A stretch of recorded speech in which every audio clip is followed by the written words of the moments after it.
विकर्ष आज धारा की भावनाओं पर खेल गया था। आज उसने उसे सघन पीड़ा पहुंचाने की ठान रखी थी। हफ्ता होने को चला था, दोनों के बीच बातचीत नहीं हुई थी। आमना सामना होता तो भी नजरें मिलती नहीं।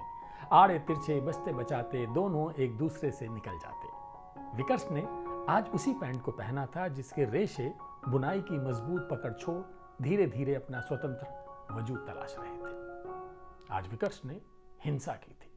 यूं तो धारा और विकर्ष दोनों ही बुद्ध की अहिंसा में विश्वास करते थे, लेकिन इस बार टकराव हो चुका था। मानव स्वभाव भी कल्पना से परे है। प्रेम की क्यारी में नफरत का कटीला पौधा जब पनपता है तो आसानी से सूखता ही नहीं। विकर्ष अपने दायरे में कुछ करना चाहता था जिससे धारा को पीड़ा पहुंचे, उसका दिल उसे कचोटे, परंतु वो अपना गुबार निकाले कैसे? हाँ, ये एक उपाय था। विकर्ष को अपने वार के लिए हथियार मिल गया, मानसिक हिंसा। ये एक ऐसा विकल्प था जिस पर उसने गौर नहीं किया था। यह आदमी अपनी बनाई हुई दुर्जनता की सीमा में घुसपैठ किए बिना कुछ ऐसा करना चाहता था जो धारा को उसके व्यक्तित्व को लेकर हैरान कर दे। आज अलमारी से उसने क्रीम कलर की वो पैंट निकाली, खद्दर सा कपड़ा, सिलवटों से भरा, तुड़ा मुड़ा, ढीला ढाला, जमीन बुहारता हुआ। ना तो इसका लुक धारा को पसंद था और ना ही फील। अन्य दिनों में अगर विकर्ष इसे पहन ले तो धारा आसमान सिर पर उठा लेती। तुम्हारी जिंदगी में रंग नहीं है क्या? भैया जी लगते हो, कब सुधरोगे? तुम्हें पर्सनालिटी सिखाई नहीं गई थी क्या? अगर मेरे साथ चलना है तो चेंज इट नाउ। लेक्चर का एक सिलसिला ही शुरू हो जाता था। ना जाने क्या क्या सुना बैठती थी वो। इमेज कॉन्शियस धारा विकर्ष के अपीयरेंस को लेकर बेहद टची थी। दरअसल धारा की इस खींच में भावनाओं का एक बीज छिपा था, अत्यंत गहरे, जो कभी विकर्ष को एक कंप्लीट मैन के रूप में देखना चाहता था। धारा इसमें कहीं ग्लिच नहीं देखना चाहती थी। वो दिन थे जब धारा के ये ताने उसकी रूटीन की जिंदगी में स्पार्क भर देते थे। उस वक्त वो मचल उठता, ये अधिकार का भाव उसे संपूर्ण कर देता था। मगर आज तो विकर्ष ने रेखा खींच दी थी। कपड़े पहन उसे संतुष्टि हुई, बदले की भावना ने उसका आत्मविश्वास बढ़ा दिया। कमरे में पलंग पर वो बैठ गया। उसका मन धारा की प्रतिक्रिया के दृश्य रचने बिगाड़ने लगा। खिड़की के पर्दे ज्यों ही हवा से सरके, धारा की नजरें कमरे में आ रहे हल्के प्रकाश से बन रही छाया को स्कैन कर गई। सामने विकर्ष का वो अपीयरेंस उसने देख लिया। उसका हृदय क्षण भर में कई बार छलांग मार गया। धक धक धक, यूं लगा मुंह से बाहर आ जाएगा। उसके दिमाग ने तुरंत कैलकुलेशन किया तो आज तरकच से इन्होंने ये तीर निकाला है। धारा को तेज गुस्सा आया। वो लगभग पैर पटकते हुए कमरे में आई। विकर्ष समझ गया कि उसकी हिंसा घाव कर गई थी। उसके मन ने कुछ भावनाएं चुराई और तुरंत नकाब पहना। चेहरे पर भाव तो विक्टिम के थे, लेकिन दिल में तरंगे हिलोरे ले रही थी। धारा की पीड़ा उसके अहम को सहला रही थी। वो वैसे ही बैठा रहा, उसी नकाब को पहने। धारा पिघलती रही क्षोभ और क्षुधा से।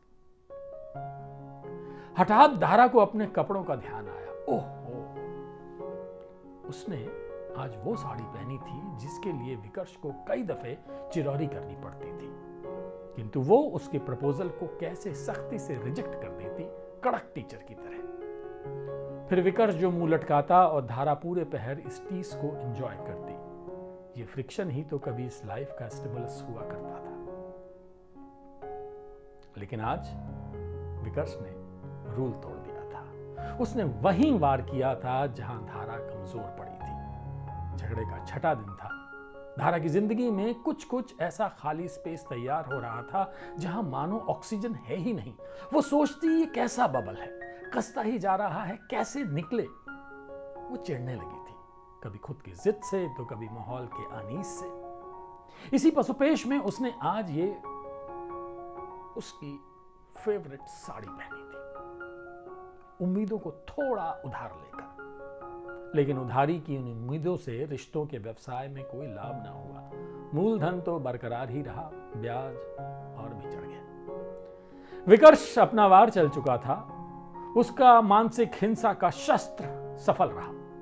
धारा दिन भर चटकती टूटती रही। जब भी उसका सामना विकर्ष से होता, ऐसा लगता वो अपने नाखून से टाइल्स की चिकनी सतह कुरेद देगी। खैर, धारा इस व्यक्ति की व्यूह रचना समझ गई थी। वो दमकते हुए तेजी से कमरे से बाहर निकली तो इस तरह आघात किया जा रहा है। ये मर्द और जीतने की ये साजिश है।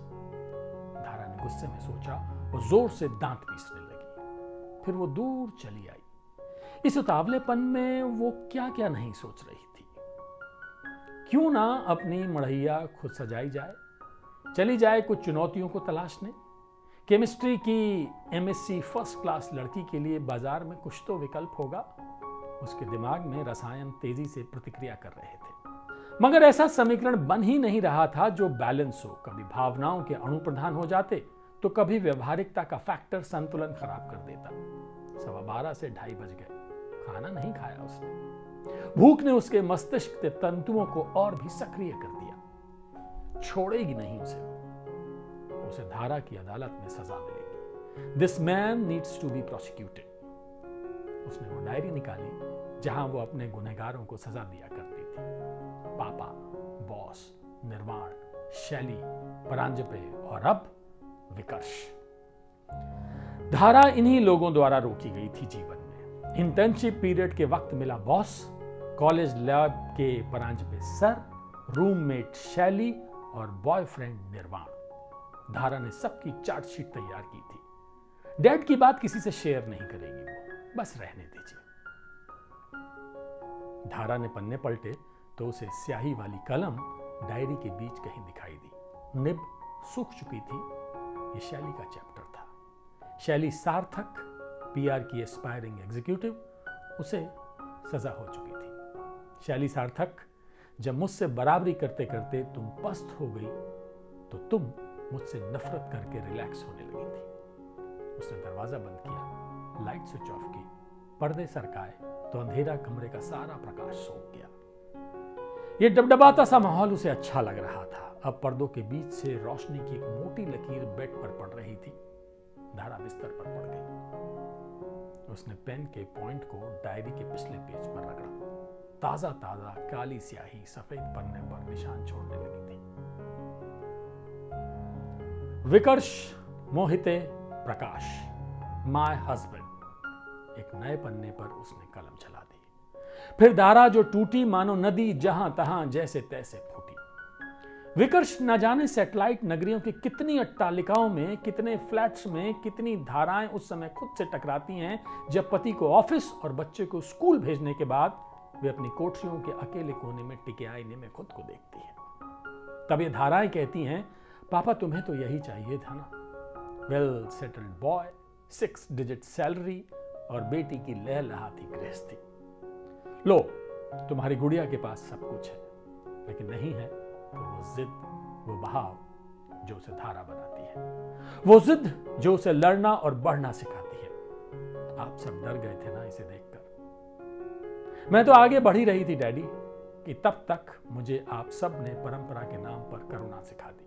संवेदना, सहानुभूति, परोपकार, दया, ममता, अनुकंपा, अनुग्रह। उफ, मैं नथ दी गई इतने सारे संस्कारों से। इतने सद्गुणों का बोझ मैं कैसे उठा पाती पिता? इस करुणा का भार लेकर भला मैं क्रूर कैसे हो पाती? नारी ममता का सागर होती है। वाह पापा, तुम सबों ने क्या खूब प्रपंच रचा था मुझे बांधने के लिए। प्यार करना भी मुझे सिखाया आप लोगों ने, मगर बड़ी चालाकी से इसकी राशनिंग कर दी। देखो, इस उम्र में यहां ऐसे इनके पास खर्च करना है, पर पापा, गुनाह सबसे बड़ा लालच होता है। यूं तो ये सीख आपने किसी दूसरे को दी थी, लेकिन गांठ इसे मैंने बांध लिया था। बड़ा साहस करके प्यार के इस कोटा सिस्टम को तोड़ा था मैंने, फिर जी भर कर खर्च किया इसे। एक सांस में इतना सब कुछ लिख गई धारा। थमी तो ललाट पर पसीने की बूंदें कतार सी चमक रही थी। तो मिस्टर मोहिते, अतीत का ये बैगेज लेकर आई थी मैं तुम्हारे पास। तुम्हारे पास ये जो टर्म है ना, ये उसी संस्कारों की स्कूलिंग है जो मुझे 9वीं क्लास से सिखाई जाने लगी। सुनते सुनते दिमाग की कंडीशनिंग हो गई थी। जाना है किसी के पास, मेरा मन ना माना तो चली आई निर्वाण के पास, किसी के पास होने का अनुभव करने। अब भेजे जाने का कितना इंतजार करती। विकर्ष, तुमने मुझे एवरेज वाइफ कहा, मगर अपने बारे में मेरी राय ना पूछी। मैं भूलती गई स्वयं को और तुम में उतरती गई, ढलती गई तुम्हारे सांचे में। आखिर तुम मेरे लिए मेरे रिश्तेदारों के परफेक्ट मैच जो ठहरे। लेकिन ये मेरा कोई सरेंडर नहीं था विकर्ष। मेरे आसपास जो दीवारें खड़ी की गई थी ना वैल्यूज की, ये उसी का परिणाम थी। ना कोई रोशनदान, ना झरोखा। नतीजा ये हुआ कि वो हवा ही आनी बंद हो गई जिससे मेरे तेवर को ऑक्सीजन मिल पाती। ना बौरा पाई, ना धधा पाई। फिर इस मैच में मैं मिस कहां से लगा पाती। धीरे धीरे मेरा बांकपन घुलता गया, मैं औरत बनती गई, वही तुम्हारी परिभाषा वाली मिडिल क्लास फैमिली की एवरेज वाइफ। मगर विकर्ष, मिडिल क्लास की इस एवरेज वाइफ को लेकर तुम्हारी उदासीनता क्यों है? क्या तुम्हें बताऊं कि ये औसत दर्जे की पत्नियां ही औसत परिवारों की धुरी हैं? नजरें उठाओ, सामने के फ्लैट में देखो, बाईं ओर मुड़ो, अपनी दी को ही देखो। 17वीं मंजिल के उस घर को जानते हो ना, हर जगह दिखेगी। कहीं खुद एवरेज वाइफ बनती हुई तो कहीं दूसरों को बनाती हुई। धारा अब धारा प्रवाह जजमेंट लिखे जा रही थी। विकर्ष, तुम्हारा सर्वनाम इस एवरेज वाइफ की जबान पर चढ़ गया है। अब तुम्हारी पसंद का भोजन, तुम्हारे कपड़े, तुम्हारा घर, तुम्हारा बच्चा, सब कुछ तुम्हारा है। और हां, ये औसत नारी ही देवता से तुम्हारी सुरक्षा की गारंटी भी लेती है। बहुत शातिर हो तुम सब। बहलाने के लिए उसे कभी होम मेकर, कभी मां, कभी देवी का नाम दे देते हो। विकर्ष, बेडरूम भी तो एवरेज वाइफ का ना रहा। कितने फ्रस्ट्रू और वाइल्ड पतियों का चरागाह है ये एवरेज पत्नियां, तुम जानती हो ना। मनोहर का लालित्य तो छोड़ ही दो, निवेदन की औपचारिकता भी नहीं समझी जाती है। बस भूख तृप्ति की परवाह किसे है? सोच लो, अगर ये एवरेज पत्नियां ना होती तो। मिस्टर हस्बैंड, ये एवरेज वाइफ ही कमाऊ पूतों और सुपर कूल पतियों को जानती हैं। अपनी मां से तो तुम पूछोगे नहीं, मैं ही बताती हूं। तुम्हारे पापा कहते थे ये मम्मी भी एवरेज वाइफ ही है।